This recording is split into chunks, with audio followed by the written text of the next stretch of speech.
We serve folks throughout Solano County, and we'll be talking a little bit about some general legal issues that have been coming up for folks lately that we've been hearing about, and providing a little bit of an overview.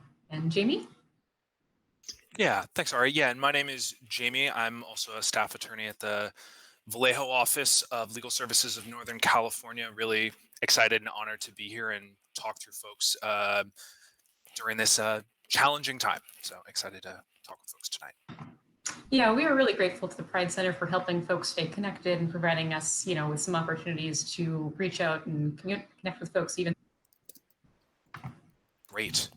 All right. Well, thank you so much again for having us. So like Ari said, we're going to be covering sort of a variety of legal protections that have come into place as a result of the coronavirus. These are going to be protections at the local level here in Solano County, at the state level in California, and also some protections that have come in place as a result of the CARES Act that was passed by Congress in March. So it's going to, again, cover a lot of housing because that's a lot of what we work on, but we're also going to be covering some changes to unemployment benefits, health insurance, and anti-discrimination law. So if you can move to the next slide.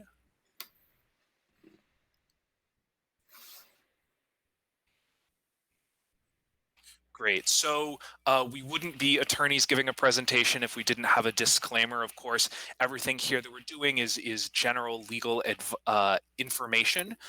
So if you have specific questions about your situation, we of course encourage you to speak with an attorney. Our office is one place that you can look for some specific legal advice. But again, our goal today is just to provide you a general framework for some of the new legal protections and rights that have been put in place. You can go to the next slide. Great. So again, just a sort of a final disclaimer, neither Ari nor I are public health officials, and so we encourage you to rely on the information of public health experts. The California Department of Public Health and the Solano County Department of Public Health are going to provide you with the best up-to-date information. Eviction phase. The first step is always written notice. That might be notice saying, hey, I think you owe me some rent, or hey, you're violating your lease in some way, or hey, I just want you to move out in a couple of months. Everything starts with a written notice. If you get to the end of the time on that notice and there's still a dispute, landlord still wants the tenant to leave, the landlord's next step is to go to court and file a lawsuit. And then those papers have to get given to the tenant, usually in person. There can be special circumstances, and this pandemic might be one where folks receive notice in other ways. But the most important thing is that the tenant actually has to get notice of that lawsuit and a chance to respond. If anyone does get court papers, you should move quickly. Normally, it's only 5 days to respond. Things are a little different right now, and we'll talk about why. But if you do get any court papers, go ahead and call our office right away if you're concerned that your landlord is trying to move with an eviction. So that's the usual process. Now we are going to talk a little bit about what's different now because of the COVID-19 pandemic and because of different protections that have come in for tenants. So the first thing to know is that nearly all evictions are paused at this time. The court system in the state of California has said, we are not going to issue any new evictions or set any hearing dates for evictions unless this is a really kind of dire case relating to public health or public safety. We are still figuring out what that means, what those public health, public safety exceptions are, but it wouldn't be just a very minor violation or a minor rent dispute. Issues like that would probably not rise to the level where a landlord can say, I need this eviction to move forward, even though we're in a state of emergency. So the courts have said, we are not doing this. We are not processing evictions until 90 days after the governor ends the state of emergency. So if that would work tomorrow, I don't know, what is it, May, it would still be 3 months out before the courts would restart the eviction, the process for getting the cases scheduled and filed.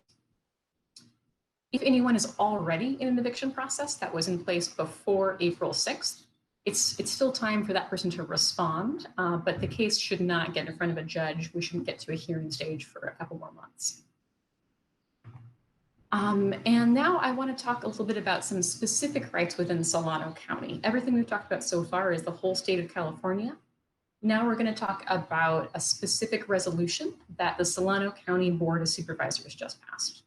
So a number of advocate groups, tenants, unions, and community groups, churches got together and worked with the Solano County Board of Supervisors to pass a resolution which contains several important protections for tenants right now.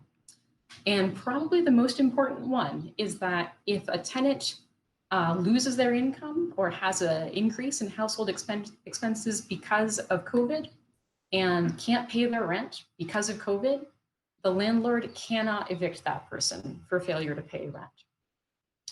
So let's be clear, that person, the landlord can still collect rent from that person. Tenants still owe rent. It's not a free rent. But landlords have to collect that the way you would collect any normal debt. If someone owes you money, you're a contractor and someone doesn't pay you, you go to small claims court or you go to civil court. You don't go through eviction process. That's the same here. What that means is a landlord can collect any unpaid rent eventually from a tenant, but cannot evict a tenant, get them out of their home for failure to pay rent during this time, if the reason the tenant didn't pay rent was because of the pandemic. So another important protection is that landlords cannot charge late fees if you pay rent late because of COVID. If you've lost your income, you're not able to work, or you're ill, you're caring for a family member, any reason like that that has caused you to lose income or to increase your expenses and makes you pay the rent late, a landlord cannot impose a late fee. Next protection, if a tenant needs to break their lease because of something related to the pandemic, they can do that without penalty, without having to pay an extra fee. So that might be you've decided to move in with family members so you can shelter in place together, or you're realizing you won't be able to pay rent in the long term and you want to move somewhere smaller. Those would be reasons to say, I'm going to give my 30 days notice. I always have to give 30 days notice. I'm going to move out, but my landlord can't penalize me for breaking that lease. And the last one to know about is that if a landlord is owed some rent at the end of the state of emergency, at the end of the time coming out of the pandemic, the landlord has to give the tenant an opportunity to catch up on a payment plan before saying, I'm not going to rent to you anymore. Usually the term for that is like if you can get caught up in 1 year, that's reasonable, but you have to go through a stage with the landlord to work something out before the landlord can say, you know what, we're done. One other thing to know is that the Solano County Sheriff has stated they are not doing any lockouts. So normally that's the last phase in an eviction. If someone's already lost an eviction case, the sheriff is the person who comes out and changes the locks, gives the unit back to the landlord. The sheriff has said, we can't do that right now. Folks need to shelter in their homes. Even if you already have been evicted by a court and you will eventually have to move on out, the sheriff has said, we are not doing that right now. We have not heard from the sheriff exactly when they plan to restart doing those lockouts. It might be when we're not in a state of emergency. It might be when Solano County reopens some businesses. So unfortunately, we don't have a clear date on that at this time. But we do know that right now they're saying, even if you have lost an eviction case, you have to stay in your home, so we are not going to lock you out. All right, and one other protection to be aware of in the state of California is a limitation on rent increases. So in California, whenever we are in a state of emergency, a landlord cannot raise rent more than 10%. Or if one tenant moves out, another tenant moves in, the new rent can't be more than 10% higher. So we've been in a state of emergency since, I think it's March 4th. And if you've gotten a rent increase of more than 10% since then, that is too much. And you have the right to go to your landlord and say, you got to knock my rent back down to something that is less than 10% higher. That would be something we'd be happy to help with, and so you can contact our office about. All right, and Jamie, I'm going to hand it back to you to talk a little bit more. Great, thanks so much, Ari. So, sort of carrying forward with some new rights that tenants have as a result of the coronavirus pandemic. On March 27th, federal government passed something called the CARES Act, which provided relief in a number of different areas, and there are additional protections both for tenants and for homeowners uh, under certain conditions. So first, we're going to talk about for renters for 120 days after March 27th. So through the end of July, many federally subsidized landlords cannot file an eviction lawsuit against a tenant who can't pay the rent, nor can they charge late fees, nor issue a notice for them to vacate. So that's not going to be everyone who's living in a federally subsidized property, but many. And so this is going to include tax credit properties, Section 8, or what are called housing choice voucher holders, public housing, and there are many federally subsidized programs. And so they cannot be have an eviction filed against them. They cannot be charged late fees, and they cannot be issued a notice to vacate. After July, these landlords, if they would still like for a tenant to move, they're going to have to issue them a new written 30-day notice to terminate their tenancy. And the one key distinction here, whereas under the Solano County order, a tenant will have to show that their inability to pay rent was a direct result of either a loss of income due to the coronavirus pandemic or an increase in living expenses as a result of the coronavirus pandemic. Here, under the protections under the CARES Act, tenants do not have to show either a loss of income or an increase in expenses. It's simply a blanket protection for all folks that live in these certain housing programs. So next slide. Great. So again, it's a little bit complicated to determine who is covered by this moratorium. There are a few different resources that you can use in order to determine if you live if your housing is covered. So one again would be to speak to the housing authority. If you consistently report your income to the housing authority, or if you have to recertify each year, that likely means that you're covered. Although again, I would encourage you to speak with the housing authority. You can also seek out legal advice. If you have a question, you're welcome to contact our office and we can help you to determine that. One additional layer of protection is if your landlord's mortgage is federally backed under certain programs, including Fannie Mae or Freddie Mac, that also entitles you to these protections. And if these slides are circulated, the two links there for Fannie Mae and Freddie Mac can take you to websites, so you can look them up online to determine whether or not your landlord's mortgage is backed and therefore entitles you to these protections under the moratorium. You can go to the next slide. Okay, and so what happens if you can't pay your rent, right? So the first thing you should do would be to inform your landlord, which helps to bring into play some of the protections from Solano County. And our advice in general is if you're able to pay your rent, that you should. But if you can't, you should provide your landlord with notice of your loss of income or your increase in expenses. You should provide your landlord with a copy of the laws, whether that's the federal law, state law, or the Solano County law that entitles you to additional protections. We'd encourage you to stay in touch with your local housing authority and whoever your worker is if you are unable to pay your rent, so that you can ensure that you will be able to keep your to be able to keep your housing choice voucher. And in addition, there are resources, some of which we'll cover more in depth in a moment, to help you to subsidize your income or to cover your expenses during this time, including unemployment insurance, state disability insurance, as well as rental assistance agencies such as Seasons of Sharing, Catholic Charities, or the local Family Resource Center. Next slide, please. So whether or not you should sign a repayment agreement, of course, we would encourage you to consult with an attorney first, just to make sure that you understand all of the ramifications of what's included in that repayment agreement. An important thing to make clear, though, is that your landlord can't force you to sign a specific repayment agreement, and they can't use it as the basis to evict you.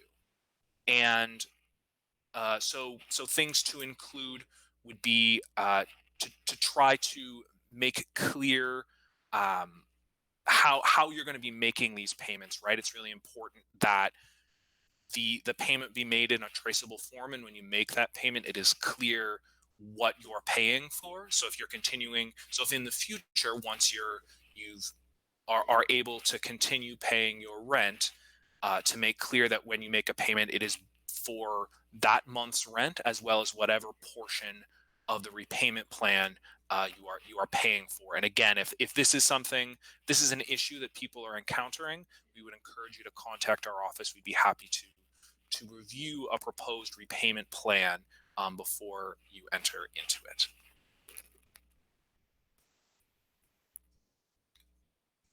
Next slide, please. So if you're not able to pay your mortgage, there are some protections also coming from the CARES Act. So, again, the most important thing is that you first talk with your lender as soon as possible. Many lenders have programs or policies for placing loans into forbearance or modification that aren't mandated by the federal government, but are policies that they have. So it'd be useful to contact them first. The important thing is that if your mortgage is federally backed, meaning if it's through Fannie Mae or Freddie Mac, the Veteran Affairs Department, the Federal Housing Administration, or another federal department, then you have this protection where lenders are not able to initiate foreclosure or hold foreclosure sales. And so, again, the most important thing is to stay in communication with your lender to try to determine whether or not your mortgage is federally backed. And if you can confirm that, then it should prevent you from entering into foreclosure for the time being. Next slide. All right, so that's going to end our discussion of housing protections. And again, if folks have questions, we'll have some time for questions and answers at the end. So now what we're going to talk about are unemployment benefits. And so the unemployment benefits that were in place before the COVID-19 pandemic are still in place, but there are some additional benefits that have come into place because, for folks who are paying attention to the news, we have in the United States a tremendous number of people who are on unemployment. Where over 30 million people at this point have filed for unemployment, and so the federal government has recognized that and has increased some of the benefits that are in place. So if we can move to the next slide. So unemployment insurance benefits. So the key here is if you were laid off, if you had your work hours reduced, or if you had to stay home to care for your children who are no longer in school, you may be eligible to receive unemployment insurance benefits. The key here, and just to sort of very briefly touch on what might make someone entitled to unemployment insurance benefits, is that you can't have, in general, voluntarily quit, and you have to have been terminated without fault, which is a specific legal standard. Suffice it to say, if you have questions, or if you applied and you've been denied, you're welcome to contact our office. This is also something that we assist folks with. So the key differences here are that normally unemployment benefits can only go up to 26 weeks or until someone returns to work. However, one of the protections from the federal government extends this period from 26 weeks to 39 weeks. So it gives folks additional time, recognizing that it will likely be much harder for folks to find new employment, or may take a while before people return to work. And again, to be clear, you are also potentially entitled to unemployment insurance benefits if your work hours have been reduced. So it's not simply if you no longer work there, but if your work hours have been reduced. An additional change is that people are entitled to an additional $600 per week as part of the unemployment insurance. And there's been an expansion. So in general, independent contractors, people who are self-employed, freelancers aren't generally eligible for unemployment insurance. However, as a result, of a lot of folks who work as an independent contractor, work in the gig economy, no longer having work or having a drastic reduction in their income, that there's a new program in place that um, that provides these benefits to people working as independent contractors or in the gig economy. So just wanted to make that clear. So we can move to the next slide. And so in addition to unemployment insurance, there's state disability insurance. And so this is a benefit that is people are eligible for up to 1 year. And if you can't work, or you're not able to work, or you can't look for work, excuse me, as a result of the coronavirus, you may be eligible for state disability insurance. And so this includes if you are sick or you are quarantined and your medical provider says that you cannot work. And the one thing that I want to make clear is that after you receive state disability insurance, if your health condition improves such that you're able to start looking for work again, you can transition from state disability insurance to unemployment insurance to be able to continue to receive a benefit while looking for work. So this is simply, if you're not able to look for work, this is another pathway to ensure that you can cover your bills during this time. So then I'm going to pass it back to Ari. Thank you, Jamie. So we are going to move now to talking a little bit about health insurance, options for getting coverage at this time if you're concerned about that and your rights as a healthcare consumer. So let's start with Covered California and Medi-Cal. If you have lost your job or lost your health insurance for any reason, Covered California is your first stop for looking for health insurance. Normally, you need to have what's called like a qualifying life event. It's like lose a job, new job, whatever, in order to go on Covered California and get a new health insurance plan. Right now, Covered California has said, we are all having a qualifying life event. Something is happening for all of us right now. Enrollment is open. Anybody can switch or get a new insurance plan between now and June 30th. Covered California is sort of like a marketplace, an Amazon of being able to find a benefit or like a health insurance program that works for you and is affordable for you. Covered California will also screen you as you go through to see if you are eligible for Medi-Cal. Medi-Cal will be available for folks who are low income. Even if your income is too high for Medi-Cal, you may still be eligible for some reduction in your healthcare costs through Covered California, which will screen you for financial assistance that might let you purchase an insurance plan through Covered California based on your income. So the specifics of eligibility are depend on your assets and your income, things like that. And you can contact us for more specifics if you've been denied for Medi-Cal and think you should have gotten it, anything like that. But the general picture is that there's a little more flexibility right now in folks being able to get on a new health insurance plan if you need to. And you can start with Covered California, which will screen you both for financial assistance and for Medi-Cal. And one more special thing right now about Medi-Cal, Medi-Cal normally has particular requirements, but we want to make sure right now that everybody has some basic level of health coverage. So Medi-Cal has rolled out a program they're calling presumptive eligibility. And what that means is Medi-Cal is saying, we won't even screen you in the normal way. We won't go through all the tests to see if you are like your assets and your income for Medi-Cal. We will say that you are presumptively eligible for Medi-Cal so that you can get your basic screening and testing and treatment for COVID-19 at no cost if you need that.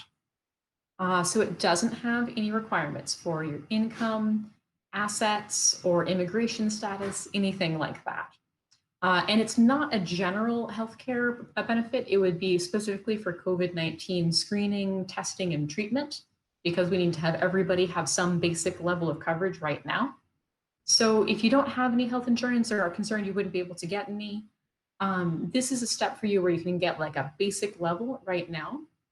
And the way to do that is to get in touch with Medi-Cal via their nurse line. We have that number posted. It's 877-409-9052. We'll circulate the slides around as well so that you can take a look at that and see if that is a fit for you. All right, so for our last section of the presentation today, we are going to do a very brief dive into some basics of anti-discrimination law. LGBTQ folks are particularly impacted by anything that can be harmful to folks' economic status, housing, because LGBTQ folks can be especially vulnerable to these economic consequences of the pandemic. So we want to talk a little bit about what the anti-discrimination law sets forth for folks in terms of housing and in terms of safety, and give you a couple of resources that might be helpful. So we're going to start a little bit with fair housing protections. In California, there are a couple different state laws which say you cannot discriminate in the in housing, in renting or selling housing on the basis of sex or gender identity or gender expression or sexual orientation. Any of that, whether that's how you identify, how you express, whether you're married or not. And these are just a short list of everything that California says no discrimination. It includes many other statuses: race, religion, color, national origin. So this is just kind of a specific selection of things that might be important for LGBTQ folks to know about. But really, this is a much broader area of law than just this. So that means that in California, it is illegal to discriminate or harass somebody on those bases in any aspect of housing. That's who you're renting to, who you're selling to, picking someone out to evict them, putting different terms or conditions in someone's lease, giving somebody a mortgage, not giving someone a mortgage, land use, sales, zoning, any of that. And it also applies to emergency shelters. So where we sometimes see this come up is folks who have said, I need to be in an emergency shelter, this is my gender, and they get put in a shelter that does not align with their gender identity. That would be an issue for someone who is entitled to get shelter on the basis of their gender identity, or folks who are just not able to access appropriate shelter for their gender or for their sexual orientation. So shelters as well have an obligation to provide housing without discrimination on these bases. And we are not fair housing experts, but our friends at Fair Housing Advocates Northern California are. So we've included a link to their website. If you are concerned that your right to fair housing has been violated, then they are the best folks to contact.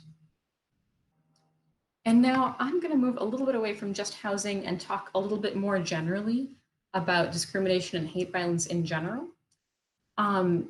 The Ralph Civil Rights Act in California says you cannot threaten someone, act violently against someone because of any of these protected characteristics. That is, the list of things you cannot discriminate about: sex, gender, sexual orientation, gender identity, gender expression, also race, religion, national origin, many others. So that includes physical violence, threats, written threats, graffiti, vandalism, property damage, anything that constitutes like a hate violence or a threat. And this also applies to employers and businesses. They cannot do that kind of discrimination in their hiring or who they're serving on these bases of protected characteristics. I bring this up because the Department of Fair Employment and Housing has said, we want to make sure that at this time in the coronavirus pandemic, no one is experiencing like escalated violence or discrimination. So they have come out and said affirmatively, we want to be sure that folks are reporting to us if they're experiencing discrimination, violence on the basis of any of these protected characteristics. They would be the folks to contact if you have experienced this discrimination or this kind of violence. You can open a grievance with the Department of Fair Employment and Housing and talk about your options moving forward with them. So thank you for your patience and for coming along with us. I know that was a lot of information in a short period of time. So at this point, we've set aside another 20 minutes or so to go through any questions and answer or go through anything we talked about in a little more depth. I'm not an expert across the board here, but we'll do our best and see what we can get you, information that would be helpful to you. And thanks again to Jamie and the Pride Center for getting us this far. Wonderful. Well, thank you, Ari and Jamie. I really appreciate that. I felt like I had just a very, very general knowledge base about some of those things, but it was very nice to see that there are some of those additional protections, not just for California residents in general, but because of COVID specifically from the federal and state government, and I guess as well as Solano County.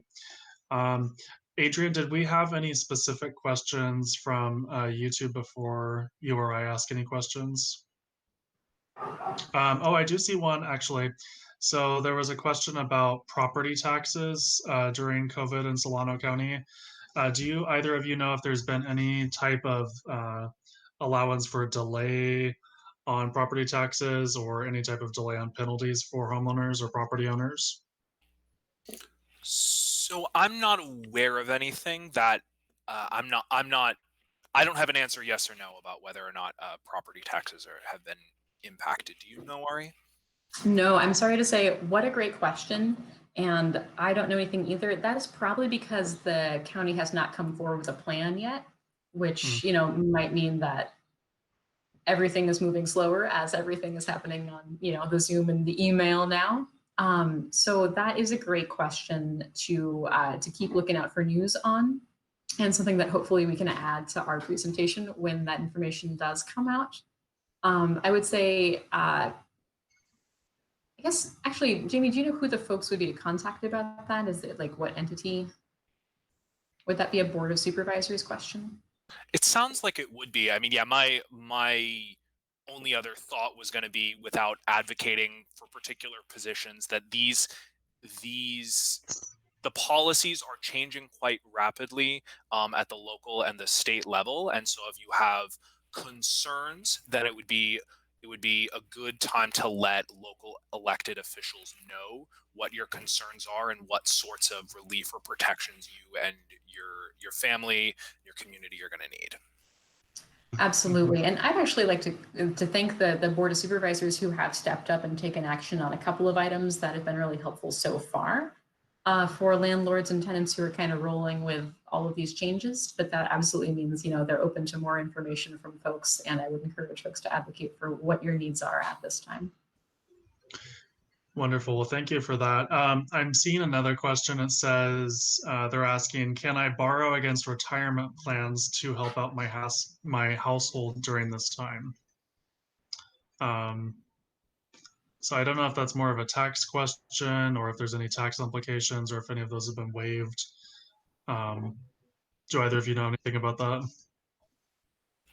Off the top of my head, I would say it's going to matter what type of retirement plan we're talking about. Whether it's your employer, if you're referring to kind of an expectation of what you would likely receive from Social Security or something like that. But I unfortunately wouldn't have a very specific answer. Jamie, do you have anything that come into mind? No, I would say, yeah, that's sort of outside of my wheelhouse, unfortunately. All right, Maybe I'm for sorry that we are giving the classic we don't know / it depends answers here for you for extra questions. that's quite okay. I think we have another segment planned with a certified financial planner, so that might be a good person to talk to about, differences for tax implications where it's like a Roth IRA or a regular or a 401k and that type of thing. Yes. So another thing I was wondering, so I was talking with our case manager earlier this afternoon, and they mentioned that there's a lot of concern from some of our undocumented clients about the way that they're being exploited potentially because landlords are basically trying to intimidate them because of their immigration status. Are there any specific tips or advice you would have for some of our undocumented community? Yes, absolutely. And the first thing to know would be that all of the protections we've just described, they apply no matter what. They don't depend on your immigration status. They don't depend on your income or what kind of tenant you are. everything we've just described is generally applicable and is not going to depend on whether, you have documentation status or not. Tenants are going to have rights across the board. Or, mortgage borrowers, any of that is not dependent on immigration status. Next thing to know would be that California has specifically said you cannot retaliate against a tenant for, for anything protected by disclosing their immigration status. You cannot say, you got to pay me more money or I'm going to disclose your immigration status. You can't use law enforcement or immigration enforcement as a threat to coerce a tenant. And I guess the last thing I would say is that I believe those aid agencies might also be a fit for folks who are looking to stabilize their tenancies, make some payments, anything like that. I don't know if we listed them all out, but I would mention Seasons of Sharing and Catholic Charities and Family Resource Centers as 3 different spots where folks can contact those folks and see if they're able to get some assistance to help stabilize where they're renting. Jamie, do you have anything that you'd like to add in? No, I think that that really covers a lot of it. So great, thank you. Excellent. Well, that was really helpful to know that applies across the board for all of those tenant protections, regardless of immigration status. I actually didn't know that, so thank you very much.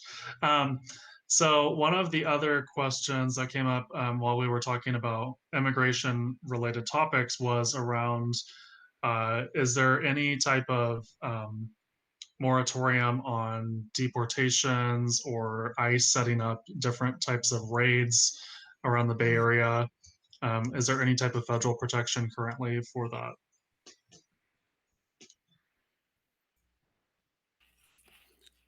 So I'm actually not sure about that. Ari, do you know? What a great question. I do not know of anything that is preventing those kinds of enforcement actions, unfortunately. What is true is that anyone who is sort of already in the immigration process or who is detained or anything like that retains all of their rights at this time. So if you are supposed to get a hearing, you're supposed to get that hearing. And they should not be saying, we're not doing hearings right now. They'll find a way to do a video hearing. All of these, what are considered like due process rights, if you're arrested, if you're being in a deportation process, all of that is like the US Constitution and is not waived by the pandemic. A lot of things courts have said, we are putting on pause. We're not doing evictions right now. We're not doing general civil small claims things right now. But we are continuing to do anything where somebody is detained, jailed. That process should be still moving through in the normal process. Wonderful. So a few other questions that come to mind. We've encountered students here locally in Solano County in different school districts who have encountered difficulty from their administration where they seek to set up a gay straight alliance, or sometimes called a queer straight alliance, and the school will just say no. And then if the student is a little bit more persistent, they'll put up all of these roadblocks. Are there any type of prohibitions for administrators to, basically try to stop that? Because from my understanding, schools have to set some sort of a criteria for student clubs or organizations, and it has to be equally applied to students. Do you have any type of advice to students who are trying to start something like that? Jamie, do you want to kick it off? I don't know that I know a whole lot about this. So, I am not an expert in this area either. This is my very general stuff that I would add would be part one. Are we talking public schools or private schools? Public schools are going to have some obligations because they, receive public funding and are supposed to serve everybody. Private schools, unfortunately, I went to a private school. There is not a lot you can do because they are allowed to kind of set their own regulations, requirements for student activities, and that can include saying, hey, we're not going to have that club. We're just not. Public schools, however, I believe, Jonathan, that you're summarizing it right, that they have to have a rule that applies to everybody, and that rule can be no clubs. We don't have any clubs. Or that rule can be anybody can have any club they want, or it can be you need to have a faculty advisor. But I would say that this is a good question for kind of the more specialized LGBTQ advocacy organizations like National Center for Lesbian Rights and Transgender Law Center. I'm giving you some very basic overview from what I remember in law school, which is not that much, but I would say those would be some great folks to contact for more specific resources. Wonderful. And then thinking about something that we have, kind of the COVID crisis has kind of taken a lot of us in the LGBT community back to, the AIDS epidemic. And, that was obviously a spark point for the marriage equality movement, because if someone was, if a couple was not married legally, sometimes they would go to the hospital with their loved one and then they would be turned away. Are there any ways, so assuming that there's a same-sex couple who's not married, if they're not allowed to, visit their partner, obviously visitation has been kind of, prohibited just across the board because of the public health concern. But are there any protections for couples who are not married that may, want to, have some sort of say in, medical decisions or something like that? Assuming they don't have a power of attorney or something like that, what advice would you have? That is a great question, and it is tricky with folks who are not married. But one tool that everybody has at their disposal would be to create an advanced medical directive. So that is something where you sit down and you designate someone who can make medical decisions for you. And that can include very specific stuff, like here's the kind of treatment I want if I'm not able to make those decisions for myself. Or you can say, I defer everything to my partner. They will be the person who makes those decisions. And that is actually, that can be for everybody. That can be your best friend. That can be a family member. It doesn't have to be a spouse or a partner who you might want to designate as someone to make those medical decisions for you. The barrier there is, of course, that it is like a legal document that you've got to, sit down and get a signature on. And everything has gotten more complicated right now because it's hard to get folks in a room together. It's hard to access those services. But I believe that you can take a look for California state forms that would include very simple wills, very simple powers of attorney, and very simple advanced medical directives. If you're thinking to myself, I just want to make sure I have something in writing now so that my partner or my boyfriend or my sister will be the person making that decision for me, that would be the place to start, I think, would be an advanced medical directive. Excellent. Yeah, I think that's good advice for a lot of folks because of, just because of the situation. There was one other question along that questioning line. So there are, since marriage equality passed, we still do have domestic partnerships as an option in California. Does that change any of that decision making? Is that viewed as, different like tiers of rights and responsibilities from marriage? Does the law look at that differently?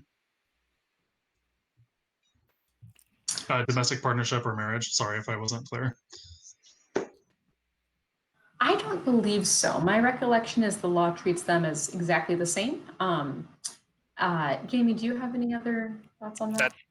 That's my understanding as well. So for purposes of making medical decisions and visitation rights and all that, my understanding is that they're treated equally under the law. Mm-hmm. Excellent. The other thing I'm thinking of is around like name and gender change. I'm assuming that since a lot of the activities in the courts recently have been put on pause, what is the process for folks to do something like that? Do they need to like a birth certificate, or does it have to be like a legal government issued ID? Does it have to be notarized? Maybe if you're familiar with that, walk us through the process. Sure, yeah. So I had the pleasure of changing my names through the California courts a year or two ago. So I can walk a little bit through what the normal process is. Things are, of course, a little bit different now. But normally the first step is the court order. And then you would, after you go through the court process, you then go to your government agencies, your DMV, Social Security. The first step usually is a petition to change your name. And that's just filling out some forms and filing them with a court. Usually you're technically given a court date that you do not have to be at because the judge will just sign the thing and give it to you. Or it can just happen all through the mail. I don't know what courts protocols are for processing those right now.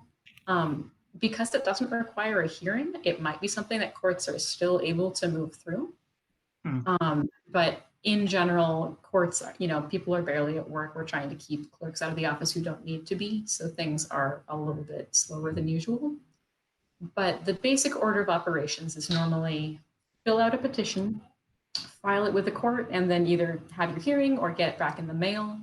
Then using that court order, that's what you'll go around and take to Social Security, get your driver's license or your ID, go through USCIS or the passport, anything like that. Social Security is still processing a lot of things online. So if you're in that in-between stage where you have your court order, but you don't have your Social Security card yet, you might be able to do that through their online system. I know in the past they've made folks go in for name changes, but it's an exciting new time. So maybe they are making it a little bit easier to do that remotely.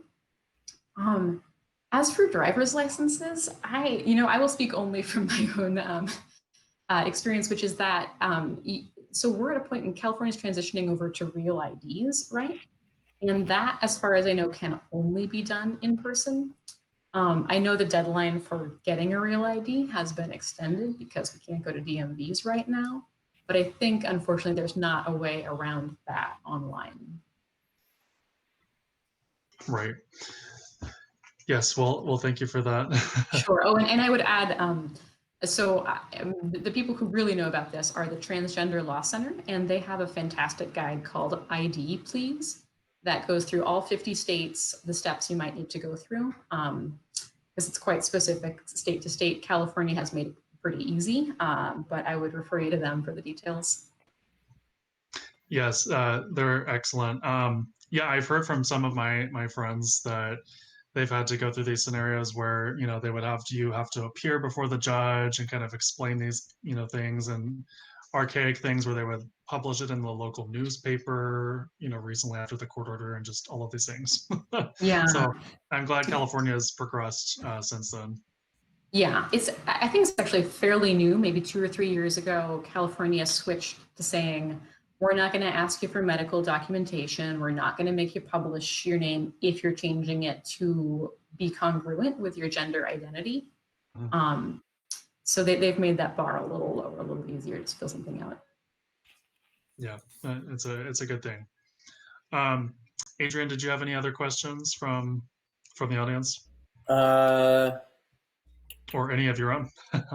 Well, I kind of wanted to ask, when going back to COVID, what has been kind of like, what has been the highest rates of cases that you all have seen, and what have been kind of like the harder ones, just out of curiosity? So you're asking about sort of what we're seeing most frequently? Yeah, basically, yeah. Yeah, so I would say the cases that I personally have been seeing the most are folks who have either lost their job or have had a significant reduction in their employment and are now behind on their rent and are in some sort of dispute with their landlord about when and how they're going to pay the rent. And so, it's many of them are now folks who either received a 3-day notice from their landlord, or their landlord is threatening to give them one. And so we're sort of looking, sort of going, referencing back to the different protections that Ari and I discussed. We're sort of evaluating with them which of these protections apply, and sort of what's going to be different. What's interesting, of course, is that a lot of folks are having difficulty paying the rent. But because of some of these new protections, particularly the Solano County Board of Supervisors, that rule has really given a lot, and the rules from the California courts, those two things have actually given a lot of California renters more time in order to try to resolve some of these issues. Of course, I'm not going to speak to anyone who's here sort of specific legal situation. If that's a situation you find yourself in, I would encourage you to contact our office, and we'd be happy to discuss that with you. But we say that's, our office is always working with folks who, for one reason or another, are not able to pay their rent at the moment. But that's certainly something that we're seeing an increase in. Thank you. Wow. Yeah, I would agree with that. We're also starting to see some folks who applied for unemployment insurance, didn't get it for some reason, and might be entitled to it. So that's another thing where if you're in a position, you applied, and they're saying you didn't lose enough hours or you're not eligible, that would be the kind of thing where it might be helpful to have someone take a second look. What are those kind of like not enough hours? Are those kind of the issues that a lot of people encounter that when they don't get unemployment, or what are other factors that go into that? Yeah, so sort of the factors that most commonly come up when someone is denied unemployment insurance is either they didn't work somewhere long enough, or or it's alleged that they either voluntarily quit their job, or they were fired for misconduct, which is sort of a specific legal term. A very short version of it is to say that many employers, when they terminate someone's employment, want to allege that someone was fired for misconduct, but misconduct's a very specific legal standard that it can't just be that you sort of made some small inadvertent mistake. It has to be willful. It has to really harm your employer in some way. And so those are going to be the most common reasons that someone's going to be denied unemployment insurance. So generally, when somebody applies, the department will interview them, will interview their employer, will get statements, and then we'll make a decision. And then once the former employee has been given a denial, if they are in fact denied, they have a right to appeal that decision and to have a hearing before a judge, likely a virtual hearing right now. But that's the situation where if someone has applied for unemployment insurance and been denied, that's a place where our organization can step in and at a minimum advise folks of their rights. We also do represent people at those hearings, and so that could be something that if folks are looking for assistance, we could potentially be helpful. Oh, that's awesome. Thank you. Yeah. So I've heard of some of these awful scenarios where a landlord will basically show up and they wait for the tenant to leave, and then they'll just put a padlock on the door. I think just that's patently illegal, right? For a landlord to do something like that. That is extremely illegal. Landlords absolutely have the right to kind of go through a process of contesting if they haven't gotten paid rent, if there's a dispute about the lease. There is a way to do that. But the way to do that is written notice, legal process. It is not putting a lock on the door, taking out tenant stuff, cutting out the utilities. Any of those are illegal and actually make the landlord liable to the tenant for every day that the tenant is locked out. So I would encourage anyone who is experienced that, contact us. And even if you're concerned about that, it might be worth communicating with your landlord, being like, just so you know, I know my rights. I want to work this out, but the way to do it is not to lock me out. Yeah, Right. and one sort of small sort of some general advice, if your landlord's threatening to do that, or you're concerned that your landlord might, something that I often will advise folks to do would, one, be to make sure that if you are leaving the house, that you take any sort of vital medication or documentation with you to make sure that you have that on your person. And two, to try to keep with you. You can even just take a picture on your phone if you have a phone that can take pictures, or keep some documents with you that show proof that you pay rent there, or that you receive mail that's addressed to you at that address. That's going to help to show. So if you end up having to contact the police to say, my landlord locked me out, they haven't actually gone through the eviction process, that could be something that you can show the police, and they should let you back in. So that just, again, I would encourage you to contact our office if that's something that you're concerned about. But that's just a sort of a precaution that I always encourage folks to have, so that folks don't end up having to find somewhere else to sleep other than their home. Have you noticed that there's bias from police or sheriff toward the landlord over the tenant? That's a really complicated one. And I would say that, so there's a funny split in law enforcement. Local police, Vallejo police, Fairfield police, are not supposed to really deal with landlord-tenant issues. It's not their job. So what they're supposed to say is, it's a civil matter. I'm letting you back in the house. Call a lawyer. And the sheriff, which is countywide, those are the folks who are tasked with actually enforcing an eviction if a landlord gets an eviction. So Jamie, I don't know your experience, but I would say that usually when I hear a story about someone having gotten locked out and having to call the police kind of let them back in and leave. It's not always, it doesn't always resolve the situation, not always proactively helpful, but the police usually don't want to be involved with, there's no crime, there's no criminal activity, it's a civil matter. Is that, Jamie, what have you found?